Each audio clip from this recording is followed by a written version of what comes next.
Hello, welcome to the Tuesday night music show. We've got a skeleton crew tonight, but that's okay. We'll make it happen. We have Alex from Cyprus. Yes. We have Howie from Pennsylvania somewhere. No, New Jersey. You're from New Jersey. That's where you're from. Yeah, New Jersey, Pennsylvania. Yep. And then we have Eric, unfortunately.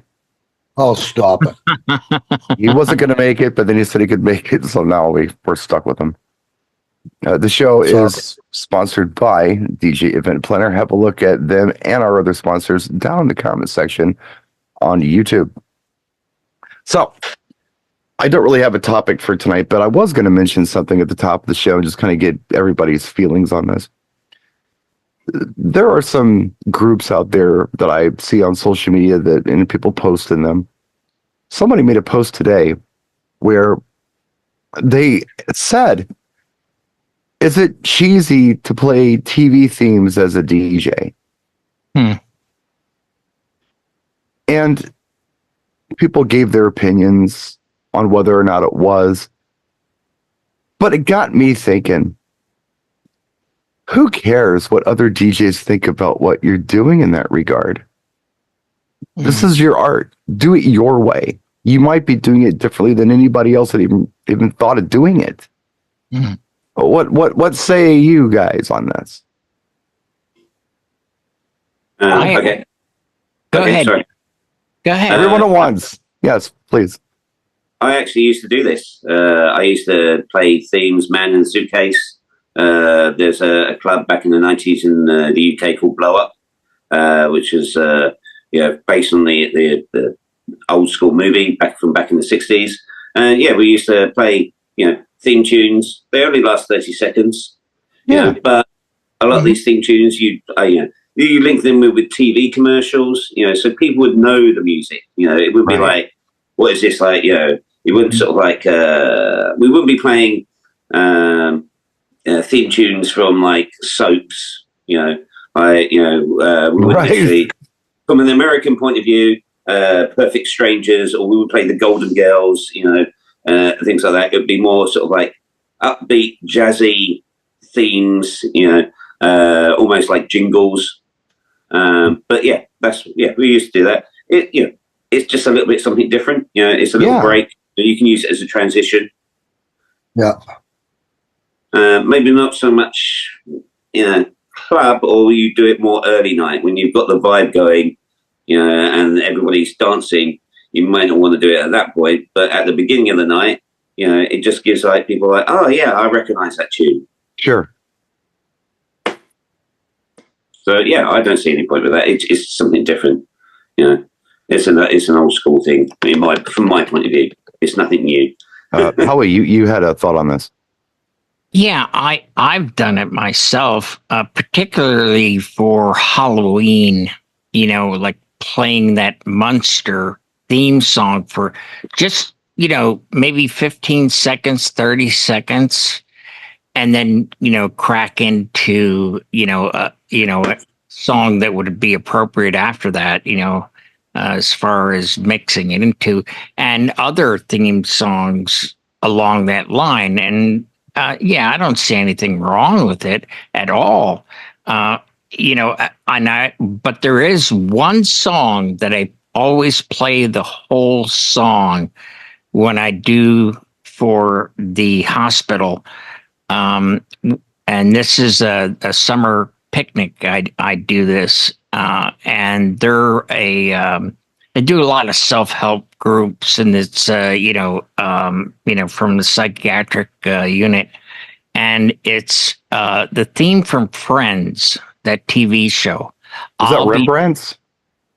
Yes, Okay. Rembrandt, and I'll be there for you, and I'll play that whole song, and they love. They've never heard. A lot of people have come up to me and said, I never heard the whole song. This is really nice. So Used to play that a lot in the 90s, and it was a hit. I mean, yeah.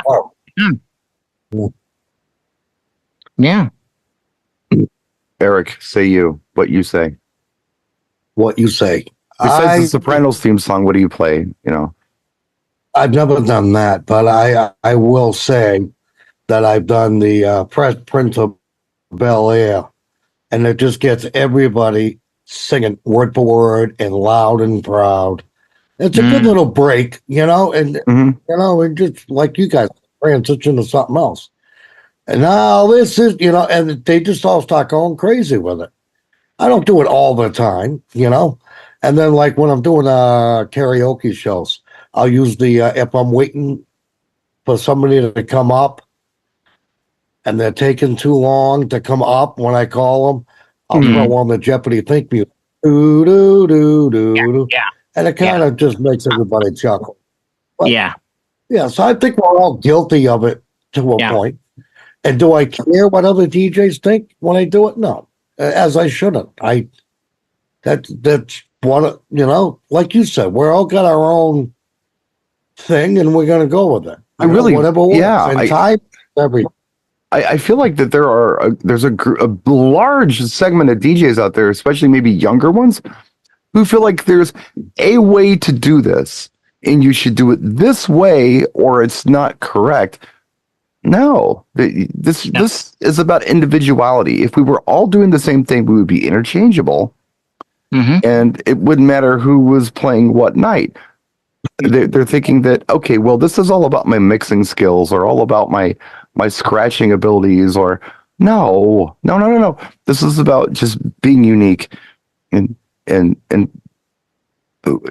it might sound funny for someone to throw in something like a television theme song in the middle of a set.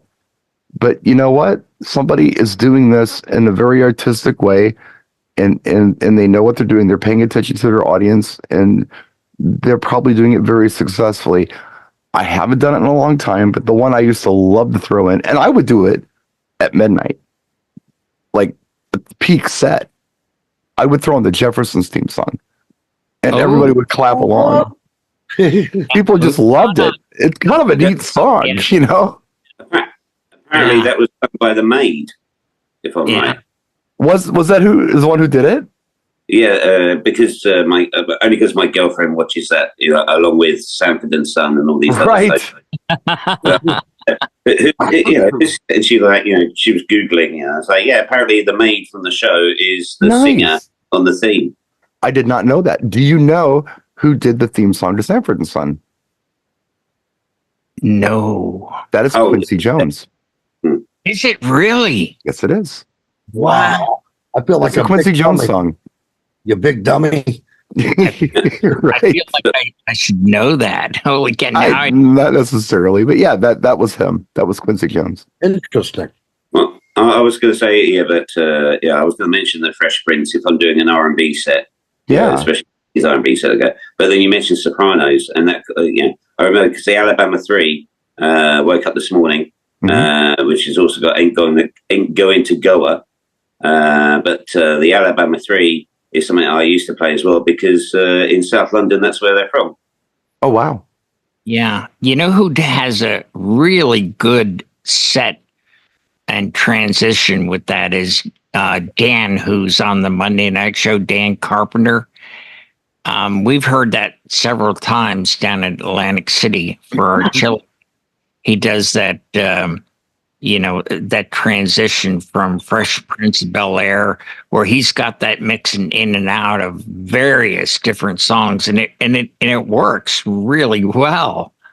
Well, I mean, Jazzy Jeff, was the guy behind that one. Yeah. And Quincy Jones produced that too, by the way. So, wow. Well, that was his show. That was him, co-producer or something. But yeah, he had his hand in that. I remember hearing about DJ AM, who was just a superstar. He could do no wrong.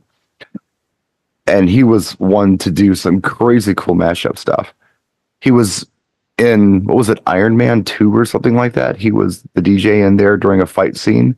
And he was doing like Another One Bites the Dust on top of something else that you would have never thought to do, but it was really cool. That was his style. But I heard stories about how AM, at the peak of his set, doing all this EDM stuff or whatever, would throw on Chubby Checkers The Twist and just let it play out, and the audience went nuts. Yeah. Now, if you were to say, hey, I want to play Chubby Checker the Twist, during my EDM set, what do you think? And DJs who wouldn't know any better might say, oh, that's stupid. Don't do that. Right. But you know what? AM did it successfully. Yeah. It worked really well. He also did Build Me Up Buttercup he threw in. Okay. Yeah, I didn't know that he did that one. But yeah, it's just a matter of your art form. It just shocked everybody, and they sang along to it. I was like, holy cow. I remember reading that article. I said, wow, that's creative. I really just want to caution anybody watching. Don't listen to other DJs when it comes to this kind of stuff. They're not the ones paying you. They're not the ones reacting to what's going. Watch your audience. Play to your audience. Mm-hmm. Play to them. Worry about what your audience thinks of things. Don't worry about what some other DJ thinks, no matter how cool his social media, pictures are and how many cool, Jesus arm pictures he has on his Facebook page. Ignore that guy. Do your thing, do your art, and don't worry about what anybody else thinks. I want to punctuate that. Yes. You might be doing things in a way no one ever thought of doing them. Speaking of, I've heard from a mutual friend of ours that, Eric, you do some pretty interesting things at your events that I was just hearing these stories about some signage that you use or something that was just hilarious. I have an applause sign. Yeah. Yeah. And you turn it around and it says something else, doesn't it? It says hee-haw on the other side. I heard it said something very different on the other side. I heard one said shut up or something like that. Well, I got one that says holy S8, but it don't spell it out. It's with the hashtag. Yeah, but I've heard this is very effective. Yeah, I mean, if you were to tell somebody that you're going to do this kind of stuff, they might cringe and say, don't do that. But everything I'm hearing, your audiences are laughing and they're loving it. Mm. So, I've said it so many times lately, and I mean this sincerely. We are artists.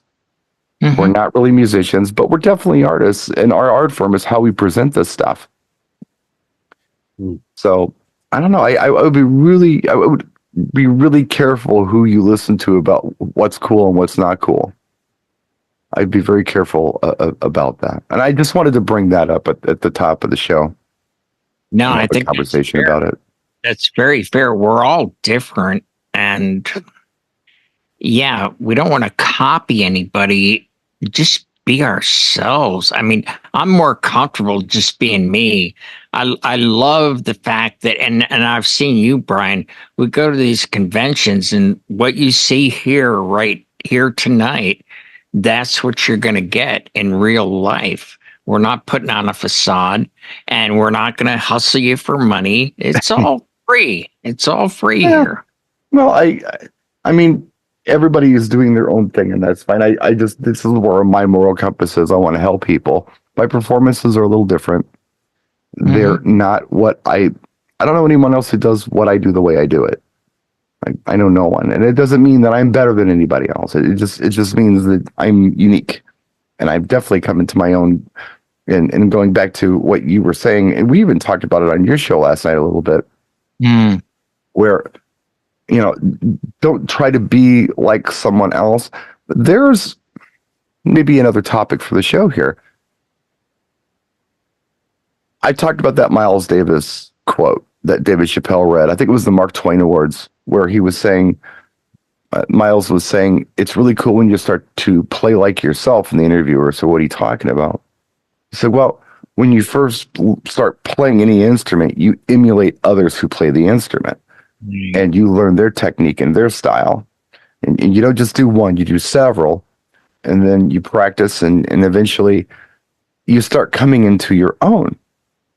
And you create this thing no one's heard before. But you have to start by emulating.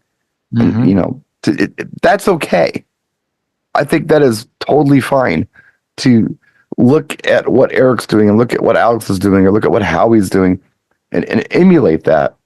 But eventually, you're going to make something your own. You're going to come up with something, or you're going to combine those elements in ways no one ever thought to do it. And that's your style. You've just taken inspiration from others. That is How else are you going to do this? I always thought it was really odd whenever a DJ would say, yeah, I'm self-taught. I just went out there and I did it myself. So you never checked anybody out? You never saw how anybody else did this? Or even thought to watch another DJ? There's DJs out there who just bought stuff and went out and did this. That is weird to me. Yeah. Like, what have I got them into it without seeing something, you know? Yeah. That's my question. Like, I think you would have to see another DJ in order to say, oh, I want to do that. You would think, or to like study, not just see, but study, you know? You can have the aptitude for things, and that's cool, but we're always learning. We're all learning. I'm very curious, Alex, and we can go around the room on this, but when you started doing this, what got you into it, and who? I mean, were you watching others? Were others showing you things, or did you just go out there and just do your thing? I learned with my ears, and when I say I learned with my ears, I mean, I first started working in clubs as runners, you know. So, for example, I was working in a nightclub in London, and they had 2 other venues close by, and it's like, okay, we need to take, we need to get this light to this one. So I was running lights from here to there, or like, walking through the streets of London with those days, like smoke machines that looked like, Gatling guns in those days. Nothing was small back in the 90s. There was somebody who owned multiple clubs in the same neighborhood, is what you're saying. Yeah. But then from there, I then moved on to, DJing. I used to DJ doing dance nights in this cafe in Charing Cross Road. But I was always going to clubs. So I was hearing the music. I bought the music. So I knew how the 6 minute, 7 minute, 8 minute long version was. Yeah. But I could hear that they were only playing 4 minutes of it. And I could tell where they're mixing in and mixing out. Right. So he really taught me how to DJ. I learned how to beat mix. So I learned how to beat mix on CD players that didn't have pitch control. Right. So I was listening to the music going, oh, that's got this beat, that's got that Throw one. It in here. Right. This track and this track's both the same BPM. So you could beat mix that without having used pitch control. But I was learning where the mixing and mix out points were and things like that. So I was always in the club atmosphere, listening to music, hearing how the DJs were playing their music. But nobody really, I didn't actually have when I started mixing with vinyl, I didn't have any decks for about 2 years. But I was lucky enough to be in an environment where I always had decks, and I started working in a music shop. So I was like, you know what? 12 hours a day, there's record decks in front of me. I don't need to, I was lucky enough not to be able to, not to be in a position where I had to buy record decks to practice. So if I was working in the shop, I was mixing, when I wasn't serving customers. If I was at the club, I was able to, practice on the decks there. I mean, I remember when CDJs were like, my God, what is this? Like, a CD player, it's got a round thing on the top, and like, you can almost make it do things like a record, Yeah. Yeah. I don't think I owned a proper set of turntables until I had been a DJ for well over 10 years. Because I just used them wherever I was working. I learned on the job, watching and things like that. How about you, Eric? Did you work with anybody before you went out on your own, or how did you do it? Well, it's kind of a unique situation. My mom was friends with radio announcers. And then we went to this party that this guy, Steve, was working at DJing, and she took me with her. I must have been 13, 14, and it was like I was magnified to what this guy was doing. And I stood by his side all night. I was putting records away for him. I was just so, and so he took me under his wing, taught me everything he knew with my mother's permission. Here I am now doing weddings, birthday parties at the age of 15, 16 with him. We went out and bought matching 3-piece suits. Well, he bought them. And but I would have to pay him back a little per party, you know. But I mean, this guy got me started a long, long time ago, and I remember, you know, we did that one from. We did nightclubs. I was DJing nightclubs before I could even drink. Yeah. Yeah, me Because too. he'd do one and I'd be doing the other, you know? Right. And it's just crazy how it just got started. And here I am, I'm still doing it. He's long been retired. Yeah. But anyway, it was more of a religious thing. We don't need to get into that, but they don't celebrate weddings. They don't. Right. So that there goes up his money. So he just kind of got out of it at that point. But Right. that's basically how I got started. And I love that story because it's unique, you know? Yeah. It's not Yeah. like, Hmm. yeah. Well, I know, Howie, you were a sound guy and you were playing music during breaks and things. That's kind of how you got started doing it. Was Yes. there anybody that you were watching as a DJ to kind of, you know, maybe get some ideas, or did you work Yes. with any? Yeah. Okay. What happened was, I had a lady friend at the time that I wanted to impress because I was the house light and sound guy at Max's Kansas City in New York. And so I said, let's make a day of it and go in early.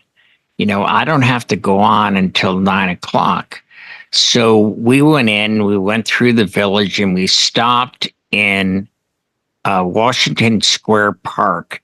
And the guys had jacked electricity from the light poles.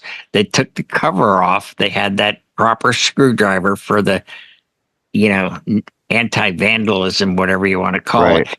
And they just like, seriously, there was like jumper cables they put on these wires, and it was all you know, black folks that were doing this, you know, and I was the only white guy there, and I had a Max's Kansas City t-shirt on, and I was really grooving to it, and I was right up front and watching and this and that. And you know, they kind of took me under their wing, and they could, you know, just they were like, "What are you doing here?" You know, Right. and well, you know, I work at Max's, and they go, "Oh my God, really? Yeah, come on back here." And I said, "Yeah, I don't have anything to offer except I'm appreciative if I can watch." And I watched these guys, you know, with the turntables that Yeah. were not techniques, but they were doing what they could do Right. with what they had. Mm. You know how it was back then.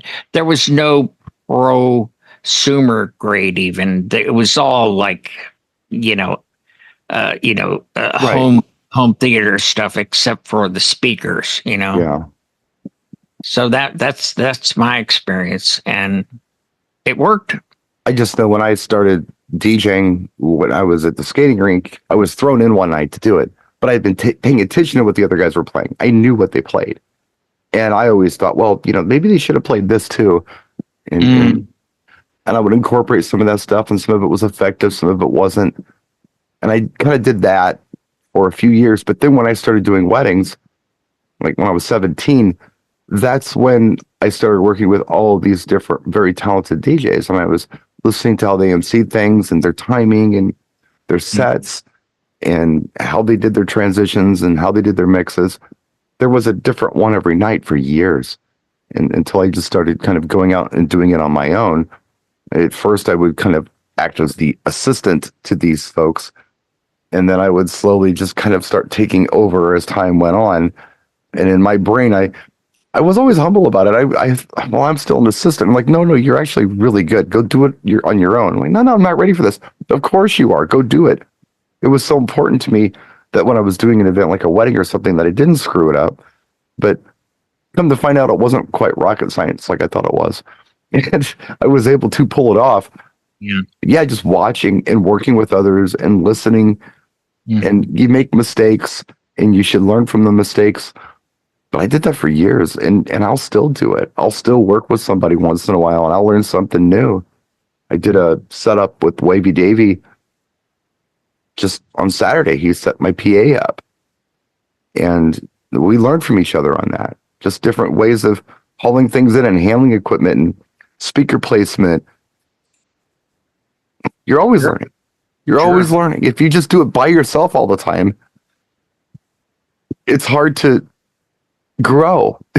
You know, when you see someone else who says, hey, well, that's interesting. Maybe I should try that. I think it's healthy to work with others and to see what others are doing. Absolutely. I don't know. Just an opinion on that one, I guess. No, I don't think that's just an opinion. That's facts, you know? Well, some people just, there are a lot of people out there who don't want to be told or want to learn anything. They know everything already. That's true. And they're the ones that went out of business during COVID. For real. Yeah. Well, they're always out there. They're always out there. Yeah. But I've always kind of looked at it where I have a hard time, like even on my YouTube channel. I mean, I'll tell people, you know, how I feel about things, but I have a hard time being a hardliner where it must be like this or it must be like that, because there's so many different ways to do this. And it feels like opinion to me, you know? I feel you on that one, because in my opinion, there are in life, not just music, there are no absolutes. Like, well, everybody, if you say everybody, that's an absolute. It's not true. That's not true. Not everybody is doing something. Absolutes, I just, as soon as I hear absolutes, I'm like, I tune right out. There was I don't know who, DJ City. You ever heard of this thing on YouTube? I hadn't. I'd never heard of it. And somebody had pointed out to me that this person did some kind of video where they were talking in a very British accent, the 20 DJ channels to watch. Yeah. And I was on the list, and he was talking about me, and I watched, what he said about everybody, and he had really positive things to say about everyone. But he got to me, it was funny because he said, I don't always agree with what Brian says, but I enjoy watching his videos. Yeah. Okay. You're not supposed to agree with me all the time. It's okay to feel different about things than I do. Good. Yeah. I'm not a talking head. I'm not just telling you what you want to hear. I'm telling you how I'm feeling about things, and you don't have to feel the same way. Right. It's just a style of doing things. Neither here nor there. Probably drifting from subject on this, but I just thought that was worth mentioning, and I thought that was kind of funny. Yeah. Well, if we all thought the same way, wouldn't it be boring? Right. Yeah, but make it very easy for manufacturers. I guess they only have one product, and they'll be fine. Yeah. Yeah. Well, they do that with cars. Have you seen those things about, all the new cars? They show all the different makes of all the cars. They're all white. They all look pretty much the same. The wheels are different maybe, but that's about it. They all kind of look the same. It's hard to tell a Toyota from a BMW sometimes, or a Kia or whatever from a Ford. They all kind of look the same. They do. I really, as DJs, I just, please, I'm going to drive this home. We're artists, man. We all should be doing things a little different. Effective, though. Effective is, I think, the ultimate goal. You want to be effective with what you do. Yes. But you don't have to be me or anybody else out there. Be you and do it your way. Please. Otherwise, we're interchangeable, and who cares? This isn't a Me Too kind of thing. Bring your personality to this and make it unique. So I also think, as a cautionary thing, because our base audience would be, beginner to intermediate, is don't go out until you are ready.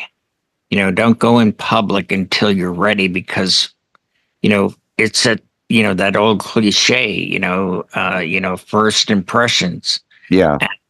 If you shat the bed, the word's going to get around, and you're certainly not going back to that club. And then, yeah. So, I mean, reach out, ask people, hey, what do you think? And if they're really your friends, they'll tell you, this is not good. You're not ready yet. Well, going back to what I was talking about before, I mean, I did the skating rinks and things, and that was fine. Mm-hmm. But they kept telling me, go out there and do this thing. And I'm like, no, I can't. I'm not ready yet. I was saying I'm not ready yet, and they were insisting that I was. Mm. So I'm just weird, because most people just have this ego where they feel like that, of course I'm going to be great at this. Mm-hmm. I knew that I didn't suck, but I didn't think that I was quite ready for prime time yet. But right. People around me told me I was. Right. But I think most people do the opposite of what I did. But yeah. Like I said, I'm weird, and I'm self-aware of my weirdness. It's not like there are people out there who are really odd in life, and they think that they're normal and you're the weird one. I know that I'm the weird one. I'm very aware of that. I have no delusions that I'm the one who's different. Well, what's that old saying? We're our own worst critic, or how does that go? Yeah.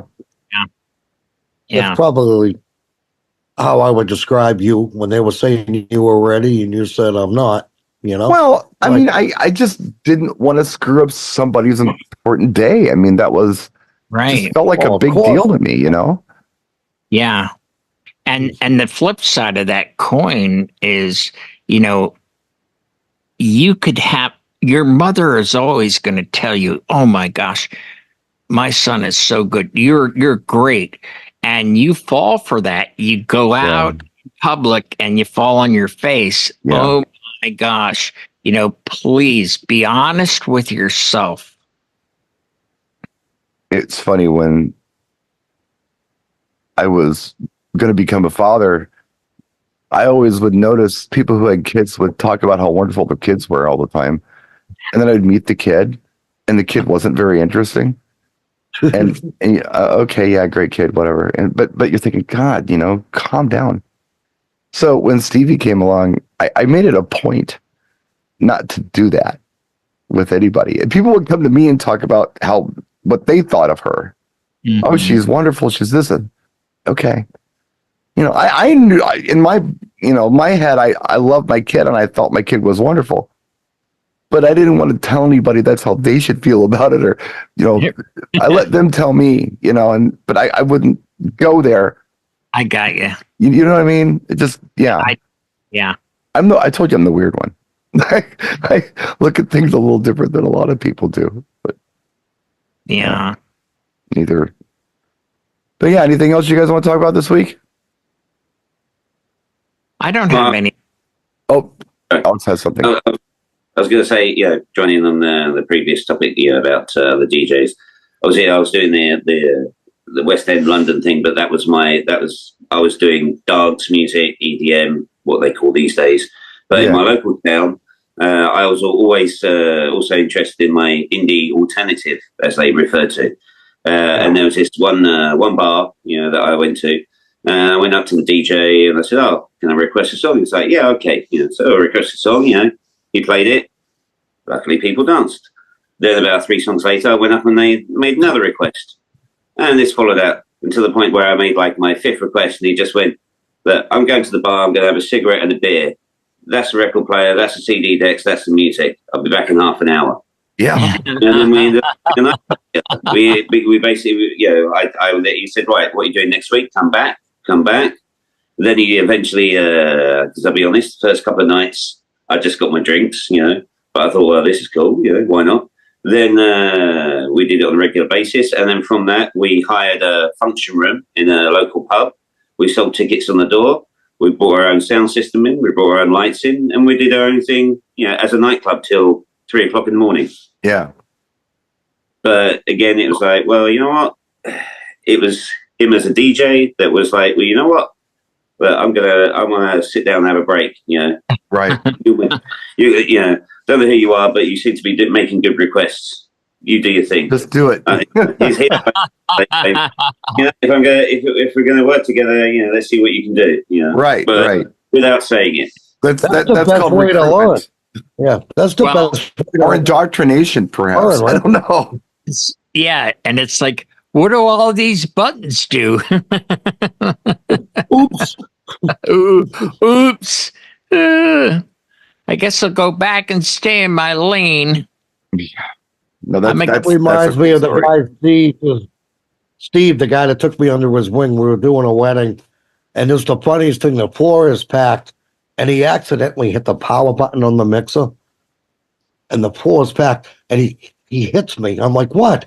He goes, hold this button, because he wanted to get the next song ready. So I'm standing there like an idiot, just holding that power button so it wouldn't shut off.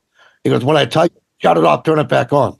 Like at the end of the song, he got out of it like, all right, everybody, and shut it up, But he didn't want to do it right in the middle, obviously. He's like, here, hold this button. But that's how you learn, right? Yeah. Throw him in there. Yeah. Yeah, sure. Oh, it was that. I'll always remember that. I don't know why. Always stood out. Well, it's a touchstone in your life. Yeah. Yeah. As I'm 16 out there lip syncing Frank Sinatra, as We lip a sync a lot. DJ, I always want to make sure that I'm pleasing my audience in front of me. And I am not the anti-request person. I don't mind some feedback. Sometimes I know the stuff they're asking for is counterintuitive to what we're doing, but Right. I am open to listen. And something happened this week where I was in a situation where I didn't even want to hear it. And I turned a lot of people away. I did this event. It was a sporting event. Best way to describe it. It was actually like high school pom-poms and dance competition thing. Yeah. I had 64 songs. They were pre-mixed, like routine sets. I know what you mean. Were pre-recorded, and I had them. They were numbered 1 through 64. There were very specific times I played them, and I played them. So was I really DJing? No, I did a video on this. It was a tech job. And I was playing songs at the time they wanted them played, and I was being an audio engineer, or an audio tech, adjusting the sound, and because every track is not created equal, as you know, and school's in the middle of nowhere, throws this terrible mix together in 96 kilobytes. And what are you going to do with that? You do your best. Not everything sounds the same, so you got to make a lot of adjustments and volume and EQ and such. That was the job. But there was a 15-minute break between when the routines were over and the judges were going to announce the winners of this competition. So they invited everybody to come out on this big gym floor in their groups.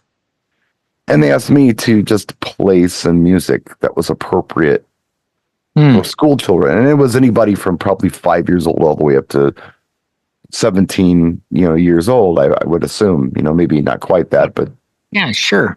children to teenagers. And immediately they started running up to me to request songs. Oh my gosh. I mean, I got 15 minutes and I got to play a few songs that are going to work for 5-year-olds and 17-year-olds alike. So in my brain, I'm thinking, let's do Taylor Swift Shake It Off, because all the girls like Taylor Swift. With these. Yeah. And then let's try to get them all. In my brain, I'm thinking it would be cool to try to. They've all been dancing, like in these small groups, doing the same thing. All these dance routines. It's synchronized, is what it is. Within the group. So let's synchronize the whole damn floor and do some line dance crap. Let's do the Cupid Shuffle. Let's do the Cha-Cha Slide kind of thing. In my brain, that's what I'm going to do. And it makes sense. So I'm getting ready to go. And can we request a song? No, I don't have time.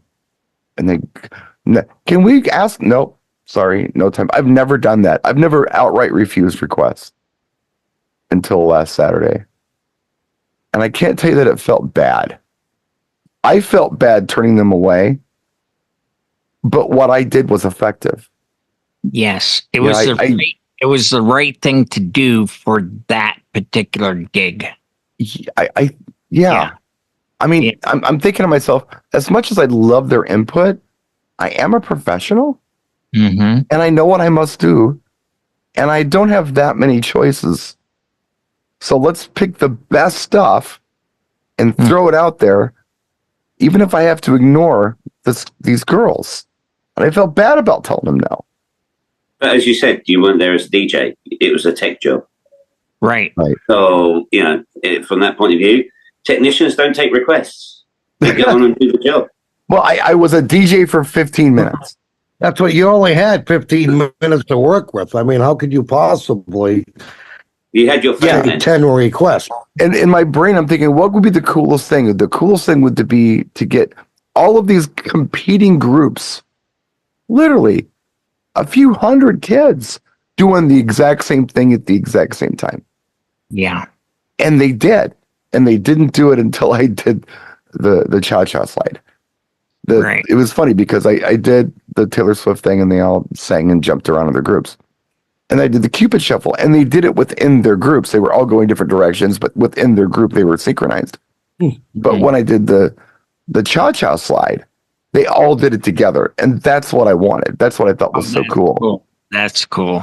And what I was going to do, my icing on the cake, my reward to them for doing the synchronized dance in my head was going to be jump around. Well, all I have to do is jump. That's all they got to do. Yeah. But the judges were ready, so I cut it short. So I got 3 whole songs in, and none of them were requests.